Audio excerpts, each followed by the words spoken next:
नमस्कार, स्वागत है आपका वंदे मातरम न्यूज में। मैं हूं गिरजा राव। खबरों में आगे बढ़ने से पहले आइए नजर डालते हैं आज की सुर्खियों पर। कोरबा मेडिकल कॉलेज में पहला नेत्रदान, लोग हो रहे जागरूक।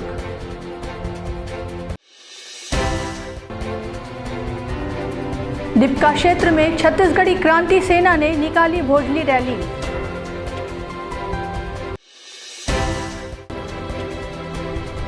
छत्तीसगढ़ झेरिया यादव समाज कोरबा ने सौंपा ज्ञापन।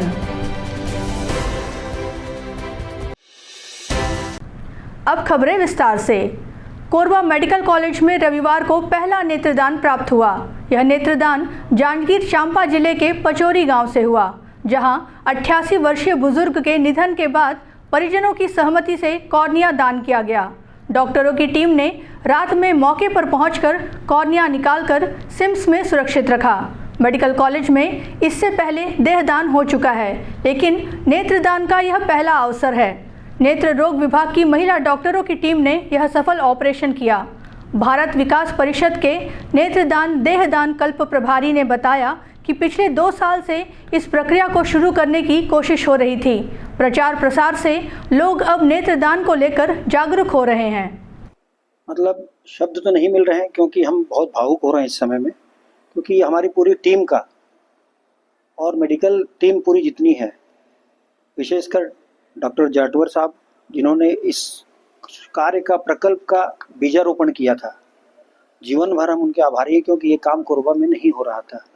इसकी महती आवश्यकता महसूस की जा रही थी। नेत्रदान महादान, देहदान सर्वश्रेष्ठ दान, ये हमारे शास्त्रों में भी कहा गया है।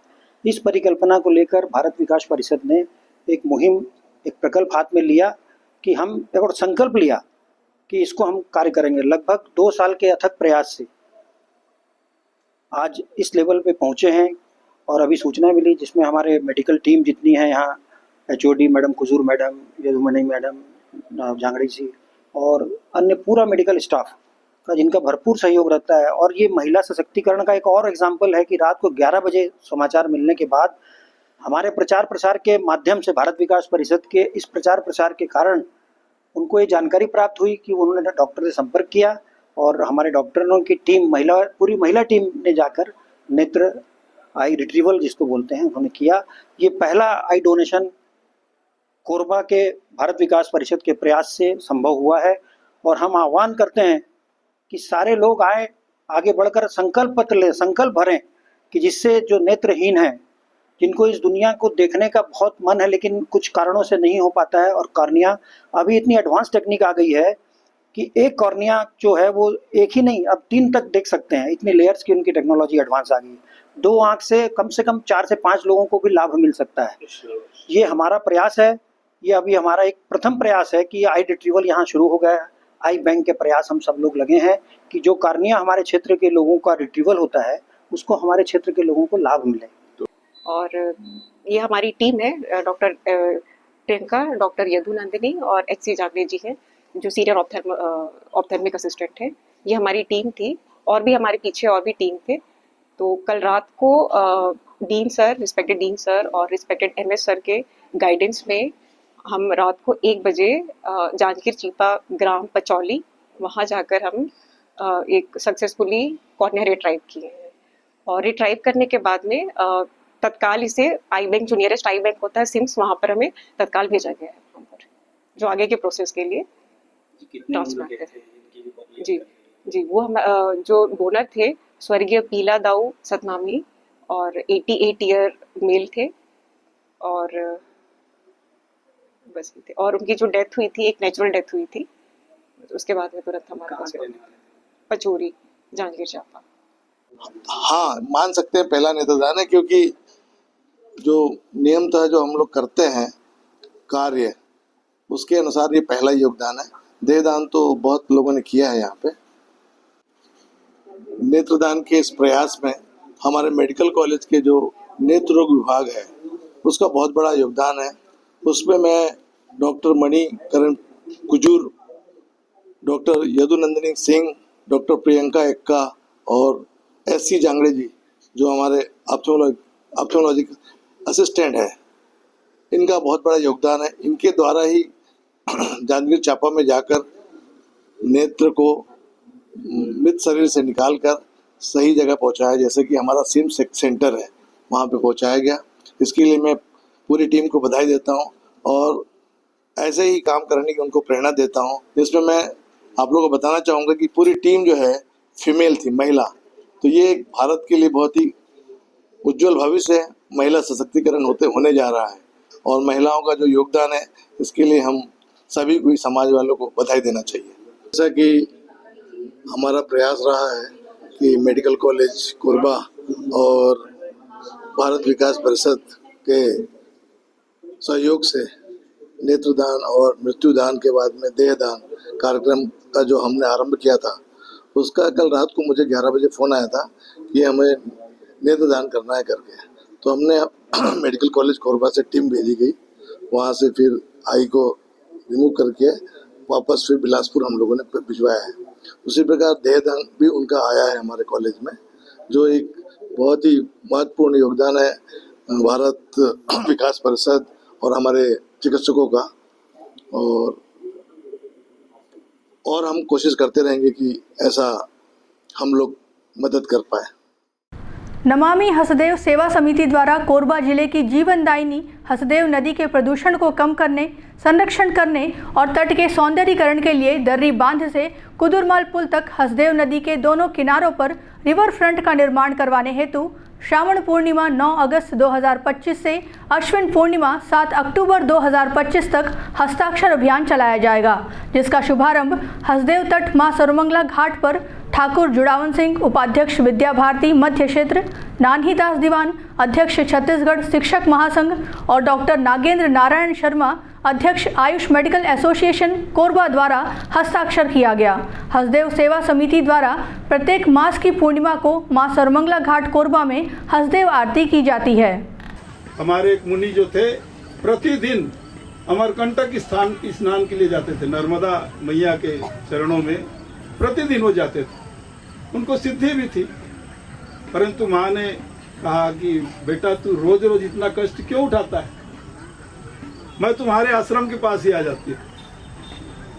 तो बोले मैं कैसे जान पाऊंगा मैया? तो बोले बेलपत्र तुम छोड़ दो, ये बेलपत्र जहाँ पर निकलेगा उसी को मेरा उद्गम मानना।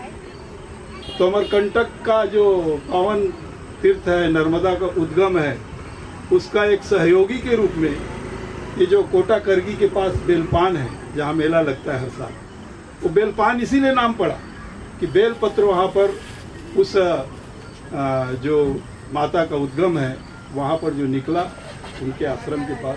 यानी ऐसे अनेक कहानियाँ हैं कि पवित्र नदी में स्नान करने के लिए प्रतिदिन ऋषि मुनि लोग जाते थे। अनेक ऐसे लोग हैं और कुंभ का तो हमारा उदाहरण ही है। इन सारे संस्कृतियों को समाप्त करने की दृष्टि से जो आज प्रहार हुआ इस देश में, उसका परिणाम है कि आज हम संस्कृति हमारा लुप्त होते जा रहा है। कोरबा के दिपका क्षेत्र में छत्तीसगढ़ी क्रांति सेना ने पारंपरिक भोजली विसर्जन रैली निकालकर प्रदेश की समृद्ध संस्कृति, पूजा पद्धति और लोक कला का अद्भुत संगम पेश किया। महिलाओं और युवतियों ने रंग बिरंगे पारंपरिक परिधानों में लोक गीतों पर नृत्य प्रस्तुत कर लोगों का मन मोह लिया। गेवरा दिपका चौक से शुरू हुई यह रैली प्रगति नगर स्थित देव सरोवर तालाब तक पहुंची, जिसमें सजीव झांकियों और अलग अलग वेशभूषा में कलाकार शामिल थे। रैली का समापन भोजली विसर्जन के साथ हुआ। पूरे आयोजन में दीपका कोयलांचल के लोग बड़ी संख्या में शामिल हुए और छत्तीसगढ़ी संस्कृति के इस जीवंत उत्सव का भरपूर आनंद लिया।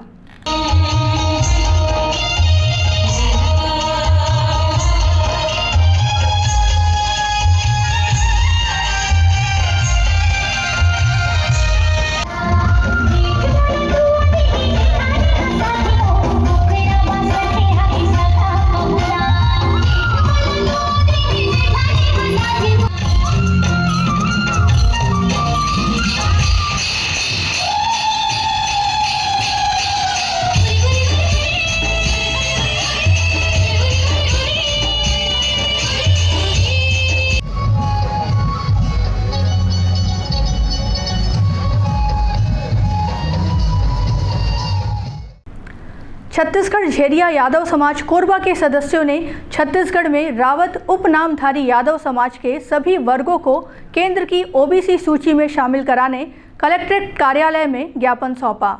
झेरिया यादव समाज कोरबा के जिलाध्यक्ष ने बताया कि छत्तीसगढ़ में निवासरत रावत उपनामधारी यादव समाज के अनेक वर्ग आज भी केंद्र सरकार की ओबीसी सूची में शामिल न होने के कारण केंद्र से प्राप्त आरक्षण और कल्याणकारी योजनाओं से वंचित है। संगठन ने कलेक्टर और राज्यपाल के माध्यम से केंद्र सरकार से गुहार लगाई है।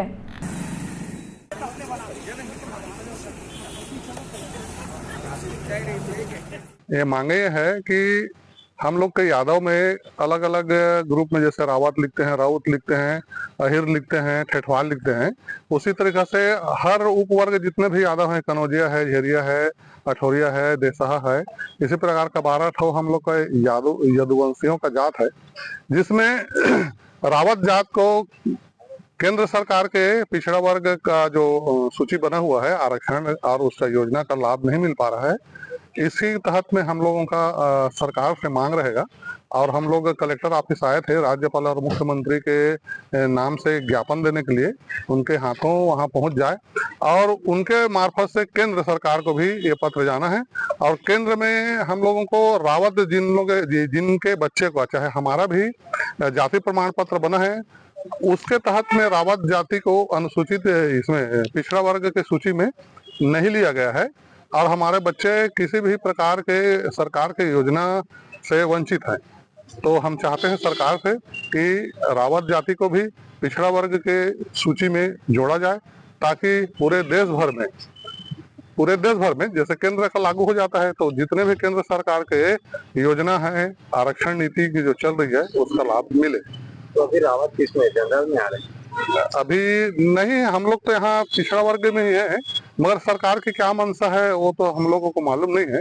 अभी फिलहाल जैसे अलग अलग प्रांतों में वो यादवों का अपना आर्थिक व्यवस्था के अनुसार में अपना अपना रोड़ा लगाए हुए हैं।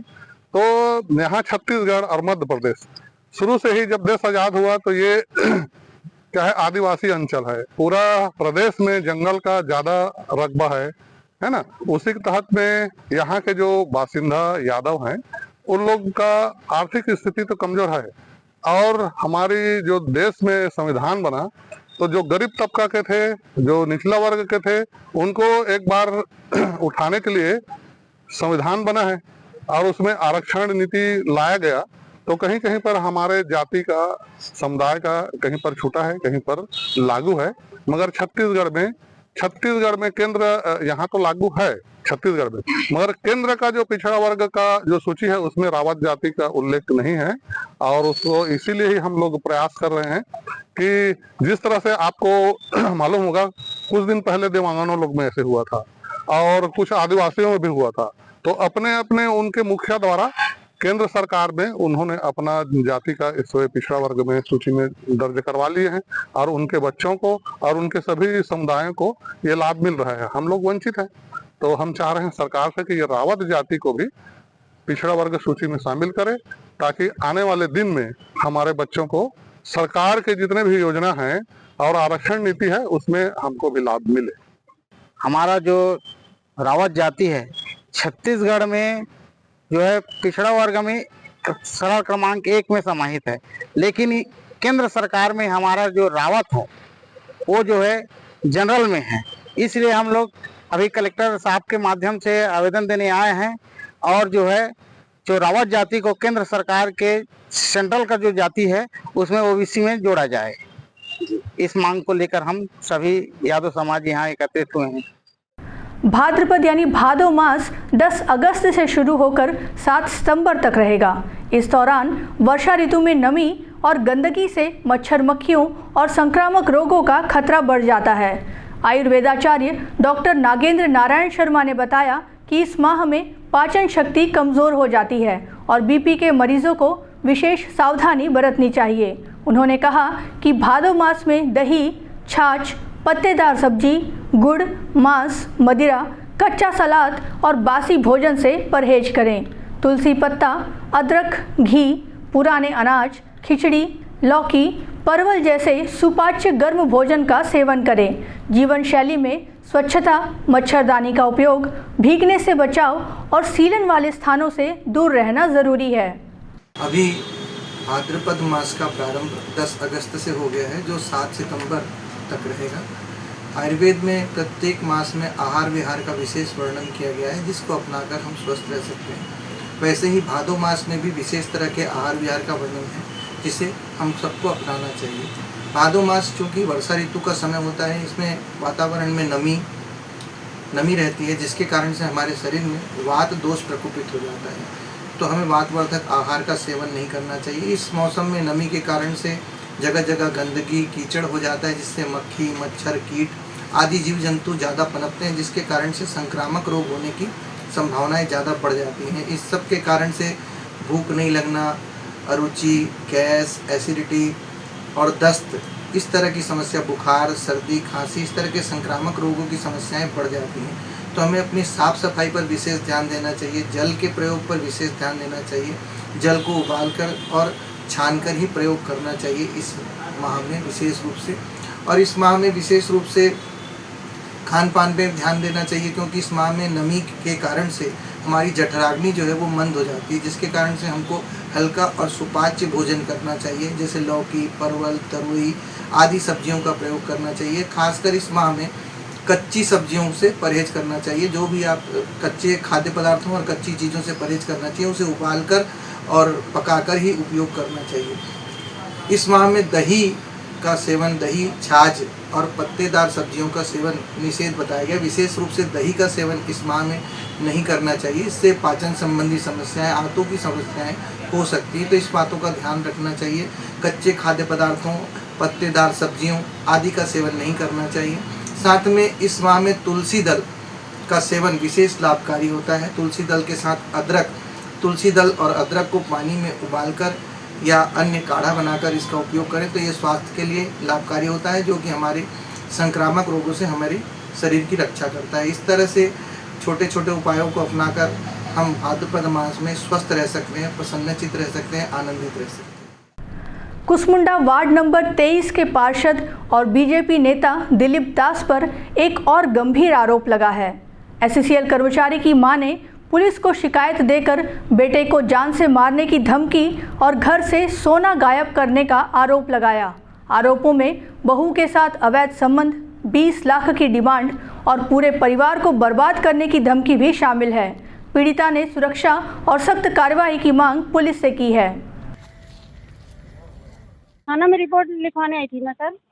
मेरे बेटे को जान से मारने की धमकी दी जा रही है दिलीप दास के द्वारा। भाजपा नेता बना है वो, है ना। और हमको जान का बहुत खतरा है उससे। हमारा बेटा ड्यूटी जाता है ना। और स्कूल भी आ रहा था, बीच में मैं जा रही थी तो झाड़ू उड़ू लगाने जाती थी अपना स्कूल करके, तो वहाँ जाके बोलता था कि अपने सोना को छोड़ दो। बोले कौन सोना, है ना। तो मैं सोची बेटा को बोल रहा होगा, बोलता है सोना तो हमारे पास है तुम्हारा, है ना। तो बहू तो मेरी बोली मेरे पास है, लेकिन वो बोलता है सोना जाके देखो ना अलमारी में है क्या। तो मैं घर जाके देखी तो सोना कुछ नहीं था मेरे घर में, है ना। सोना पूरा गायब था मेरे घर से और जान से मारने की धमकी दी जा रही है मुझे, मेरे परिवार को, मेरे बेटा को और मेरी छोटी बच्ची है, पोती है मेरी, है ना। तो अब बहुत बड़ा समस्या आ गया मेरे पर, इसलिए मैं थाना पहुंची हूँ, वरना मैं थाना नहीं आती। बहुत दिन से मैं तो टाल मटोल कर रही थी, है ना, कि ऐसा मत करिए। क्यों धमकी देता है? क्या पता क्यों धमकी दे रहा है। मेरी बेटी का तो, मेरी बहू जो है ना, सुमन अग्रवाल, उसके साथ घूमता है वो, है ना। तो हमने देखा एक दो बार, तो बोला तो बस ऐसे ही बोलने लगे कि चल कुछ नहीं करके, है ना। उसके बाद बोलता है मैं आपका दामाद बन रहा हूँ। मेरा क्यों दामाद बनेगा वो, है मेरा बेटा नहीं है क्या घर में, मेरा दामाद बनता है वो। ये आपकी बेटी है बोलता है सुमन को, तो तू मेरा दामाद क्यों बनेगा, हैं। तू भाजपा नेता होगा तो अपने घर के लिए होगा, मेरे लिए कुछ नहीं है। तू क्या चाहते हैं? कार्रवाई चाहती हूँ, पुलिस थाने में आई हूँ इसीलिए मैं लिखवाने के लिए। हमारी जान को खतरा है बहुत। मिल के आई हूँ मैं, बोले हैं ठीक है लिख रहे हैं, आवेदन लिख के दिए, हम आवेदन जमा करें थाना में, है ना। कोरबा के ग्राम रेवा बहार निवासी 45 वर्षीय रामलाल की सांप काटने से मौत हो गई। परिजनों ने बताया कि रामलाल रात में घर पर सो रहा था, तभी जहरीले सांप ने उन्हें काट लिया। घटना की जानकारी मिलते ही परिजन रामलाल को लेकर अस्पताल पहुंचे, जहां इलाज के दौरान उनकी मौत हो गई। जिले के ग्रामीण क्षेत्रों में बरसात के मौसम में सर्पदंश और उससे होने वाली मौतों की संख्या में वृद्धि देखी जाती है। वहीं कोरबा के जंगलों में कई दुर्लभ किस्म के सांप भी देखने को मिले हैं, जिन्हें सर्प मित्र की टीम द्वारा पकड़कर जंगलों में छोड़ा गया है। और भाई क्या नाम है? रामलाल सिंह, उम्र 45 वर्ष। ये बता क्या घटना हो पूरा? बोला सांप काटी से सर।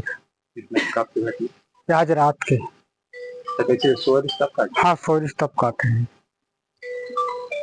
क्या काम कर रहे हैं? वह खेती किसानी मजदूरी। सांप काटे से पता चले तो आप मान लो तो फिर क्या करे? हाँ, निश्चित रूप से सांप काटे से पता लगी से हमला फिर हमन गाड़ी वाड़ी की व्यवस्था करे हन, तो फिर हॉस्पिटल लेके आए हैं। इलाज थोड़ा चले पाए? हाँ, इलाज जारी रहे सर।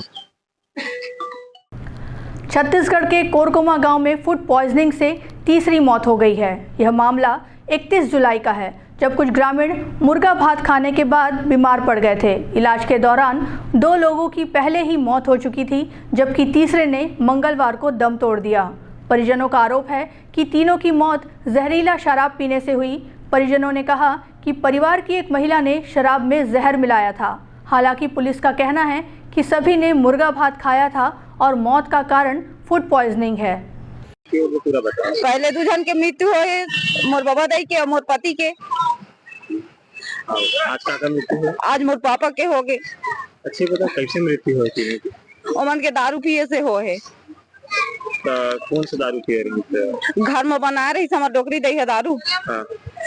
वो पीन है तो हमन वही दिन खत्म हो गई, ते दिन पी है ते दिन। तो दारू पिए से कैसे मृत्यु हुई? ओमा कुछ डाला गे रही से, ऐसे तो माफ नहीं हो सके ककरो दारू से। हाँ, ओमा डाला गे है कुछ ना कुछ। कौन डाले है? बसंती भाई डाले है। कौन है? हमार चाची है। काहे इतना करेगा? अमन के बहुत पुराना दुश्मनी चला थे। हमारे दाई बाप मन पिए खाए तो लड़ाई झगड़ा करके सोचे सोचे अंदर करवा दे। कई दर्ज थाना में हावे अभी अमन के केस है हमारे दाई बाप के। जे दारू बनाए से ओकरो मृत्यु हो गए। वह तो नहीं डाले रही सोई कर तो पिए है, जानत रहती तो थोड़े पीती सो है। कई जन पिए रही दारू? 5 झ पिए रही है। दोनों बेटा पिए रही है। तो बेटा एक झ ठीक हो गई से, और हमारा माँ पिए रही से उल्टी उल्टी करवा के हुआ ठीक हो गए। और हमारे बाप एकदम कोमा में चल दी। हम यहाँ 12-13 दिन से बैठे हैं हॉस्पिटल में कि हमारे बाप ठीक हो जाए, तो खुद अपन मुँह में गवाही दी गई के। 5 में 3 जन के मृत्यु हो गए। हाँ, 2 जन के बचे हैं ओमन, बढ़िया है, अभी स्वस्थ है। कैसे क्या सुने मारे मुर्गा भात खाए से वो अपन बचे बर करी से उसना। हाँ, मोर पति है तो नहीं खा रही से मुर्गा भात। वह तो डायरेक्ट बसंती के घर में गए है। वहाँ तो खाए नहीं, वहाँ तो जाके सिर्फ दारू लपी से। हाँ, तो पुलिस जांच हो तो कंप्लेन करे? पुलिस मन पूछा था तो जांच कर रहे थे, कहा थे अभी तक कुछ बताया भी नहीं है। पूरा उल्टा पुल्टा हो गए है। तो बसंती भाई अखबार में दूसरे बोल दे है, और दूसरे अखबार में छप के आए है। हम नहीं जाना, हम इंसाफ चाहिए और कुछ नहीं चाहिए। अब मोर लड़का नान को धर के अभी मैं हॉस्पिटल का खड़े हूँ, अभी मैं घर में रहते। मोर पति पहली मारदारी से मोर बाबा मोर बाप लोग मार दी से। अच्छा, मृत्यु हुई नाम बताओ? राजा राम चौहान, जेल सिंह चौहान, राजवीन भाई चौहान। वो बसंती कॉल की थी हमको शाम को 6 बजे। तो बोली वो कि आपके मम्मी पापा लोग सब दारू पी रहे करके, फिर ना वो लोग सीरियस हो गए करके बोले। तो हम लोग ऐसे ही अनदेखा कर दिए, बहुत बार पीते थे तो ऐसे करके अनदेखा कर दिया। फिर हम लोग कॉल नहीं उठाए। फिर वो बोले ना मेरे घर में आपके मम्मी पापा लोग सब सीरियस है और मैं आपके चाचा और आपके दादी को लेके जा रही हूँ हॉस्पिटल, आपके मम्मी पापा कुछ होंगे तो मेरे को जिम्मेदारी मत ठहराना, बोले वो लोग।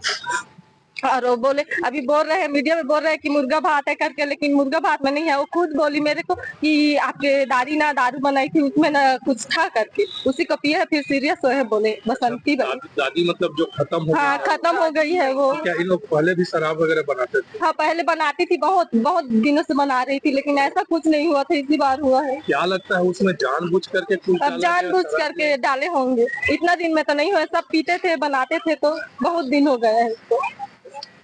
क्या नाम है जिनका डेथ हुआ? अभी राजा राम चौहान है। और मैं ना वो जिस दिन मेरे दादी का डेथ हुए फिर उनको घर ले गए तो मैं कॉल भी की थी कि कैसा हो रहा है, पुलिस जा रहे हैं करके मैं कॉल की थी। तो जो फतेहगंज से आए हैं ना, वो लड़का उठाया था कॉल को, तो वो बोले, मैं बोली वहाँ तो दारू वारू बना था, उसको कैसे के पुलिस लोग गए थे, तो वो बोले ना हम लोग फेंक दिए बिट्टू के साथ, बोले दारू वारू को सबको हम लोग फेंक दिए हैं, बोले कुल मिला के आप ये बोलना चाह रहे हैं कि दारू वगैरह को सफाई कर दिया पुलिस के जाने से पहले नहीं था वहाँ। सुबह दोनों बच्चे को भेज दिए मेरे चाची, फिर उन लोग ने साथ लिए सबको। और मैं कॉल की थी ना उसी बच्चे को जो फतेहगंज से है, अनुराग चौहान, उसी को कॉल की थी, वही बताया सबको फेंक दिए, साफ कर दिए करके। क्या होना चाहिए, आप लोग क्या मांग कर रहे हैं? अब लोग हम न्याय मांग रहे हैं, मेरे पापा को नहीं इंसाफ दिया जी। हाँ, ये 31/7/2025 की घटना है 30 की, जिसमें ये रजमन बाई के यहाँ पर खाना खाए थे, मुर्गा भात खाए थे। उसके बाद खाने के बाद में ये भर्ती हुए थे। उसके बाद आज उनकी फौत होने की सूचना मिली है। मृतक कौन? मृतक राजा। सर, ये राजा राम की पत्नी भी हॉस्पिटलाइज थी। राजा राम की पत्नी, 2 लोग और लोग थे, एडमिट थे, 3 लोग भर्ती हुए थे उसमें। सर, परिजनों का आरोप है कि जो मृतिका है राजमीन माई, उसी के द्वारा शराब बनाया गया था और उसमें एक महिला के द्वारा जहर मिलाया गया है। नहीं, ऐसे अभी तक नहीं आया है। अभी तक जो भी आया है मुर्गा भात खाने से ही आया है। इसमें मामले में कितने लोग की मृत्यु हुई? अभी तक 3 लोगों की मृत्यु हुई है इसमें। अब वक्त हो चला है हमारे खास और ज्ञानवर्धक कार्यक्रम बूझो तो जाने का। यह आम जनता से जुड़ने का हमारा प्रयास है, जिसमें हर क्षेत्र से सवाल पूछे जाएंगे और सही जवाब देने वालों को दिया जाएगा आकर्षक उपहार।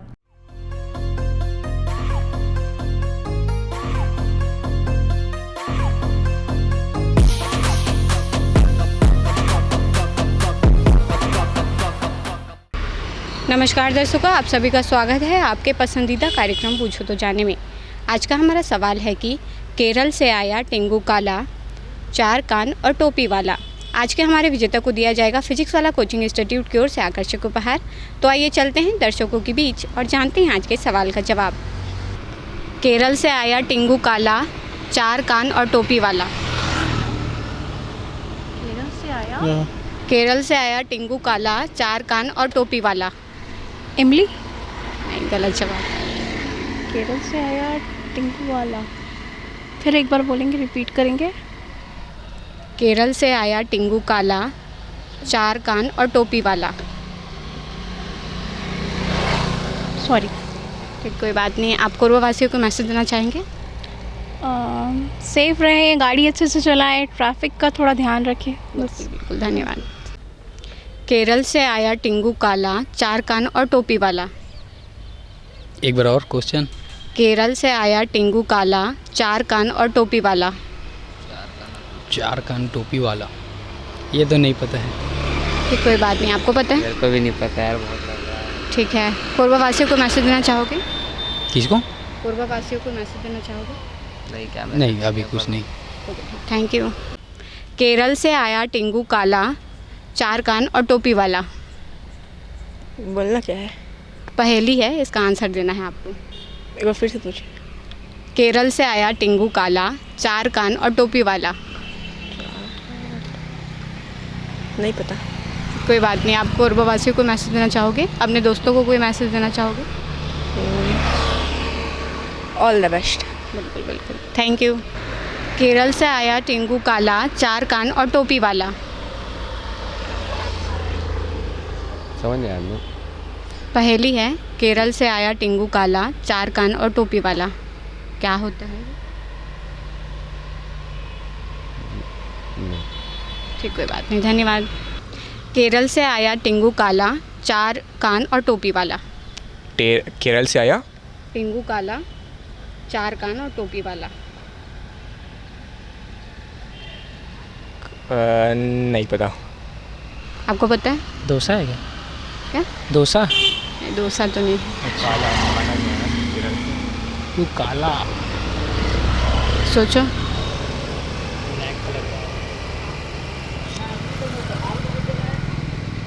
केरल से आया टिंगू काला, 4 कान और टोपी वाला। नहीं। कोई बात नहीं। आप कोरबा वासियों को मैसेज देना चाहेंगे? बस ये बोलूँगा कि जो जैसे एग्जांपल अपन किसी हिल स्टेशन जाते हैं या फिर कॉफ़ी पॉइंट वगैरह जाते हैं तो वहाँ पे प्लीज़ गंदगी ना फैलाएं। ठीक, थैंक यू। ठीक, थैंक यू। केरल से आया टेंगू काला, 4 कान और टोपी वाला। पता नहीं तो मैम मेरे कोई बात नहीं, आप कोरबा वासियों को मैसेज देना चाहोगे? बस गाड़ी देख के चलाइएगा अच्छी तरह से। धन्यवाद। केरल से आया टेंगू काला, 4 कान और टोपी वाला। फिर से केरल से आया टेंगू काला, 4 कान और टोपी वाला। पता नहीं। कोई बात नहीं, आप कोरबा वासियों को मैसेज देना चाहोगे? ठीक, थैंक यू। केरल से आया टेंगू काला, 4 कान और टोपी वाला। नहीं पता। कोई बात नहीं, आप कोरबा वासियों को मैसेज देना चाहोगे? नहीं। ओके, ठीक, थैंक यू। केरल से आया टेंगू काला, 4 कान और टोपी वाला। केरल से आया टेंगू काला, 4 बाल और टोपी। कान, 4 कान और टोपी वाला। 4 कान और टोपी वाला। क्या है आंसर इसका? आंसर इसका काला तो आया है केरल से। इसका आंसर केरल से आया आदमी काला। मैं कंफ्यूज हो रहा हूँ। ठीक, कोई बात नहीं। ठीक, आप कोरबा वासियों को मैसेज देना चाहोगे? अभी तो नहीं। Thank you. केरल से आया टेंगू काला, 4 कान और टोपी वाला।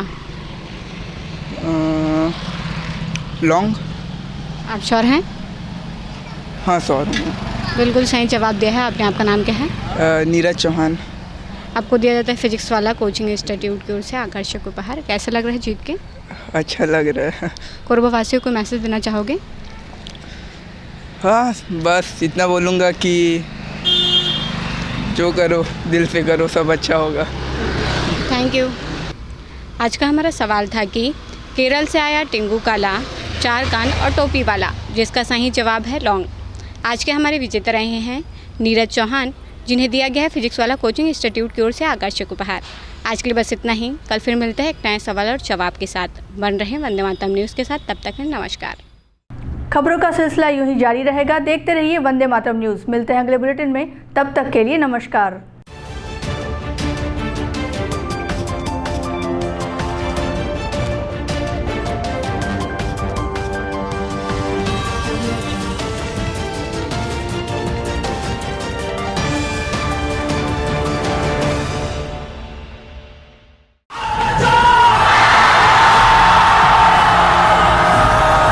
फाउंडेशन जेई नीट की तैयारी करने वाले स्टूडेंट्स और ड्रॉपर स्टूडेंट्स, अब आपके इंतजार पे पूर्ण विराम लगाने आ गया है फिजिक्स वाला आपके अपने शहर कोरबा में। अपने भविष्य को लेके चलिए एक सही राह पे फिजिक्स वाला के साथ। तो तैयार हो जाइए ऑफलाइन एजुकेशन में रिवॉल्यूशन के लिए। हमारा पता 2nd फ्लोर, शांति हीरो शोरूम, कोसाबाड़ी चौक, कोरबा, छत्तीसगढ़।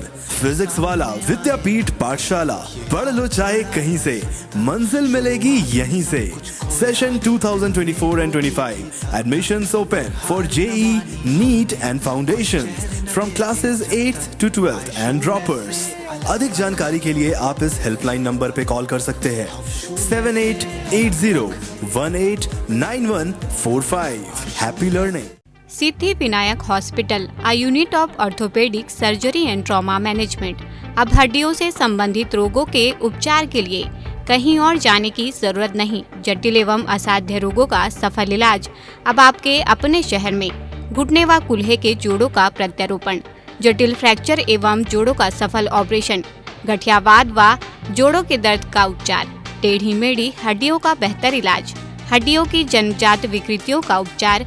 इसके अलावा OPT 1-2 की सुविधा, modern pathology lab, private semi private general ward की सुविधा, modern digital X-ray, ECG, ICU, ventilator की सुविधा, pharmacy, OT team, waiting area, 24 घंटे एम्बुलेंस एवं आपातकालीन सुविधाएं उपलब्ध। हमारा पता Siddhi Vinayak hospital, doctor Shadalnath, plot number 52, Bluebird school के पीछे, कोसाबाड़ी, कोरबा। इसके अलावा अब हमारा नया संस्थान सिद्धि विनायक प्राथमिक एवं ट्रामा सेंटर, उर्गा।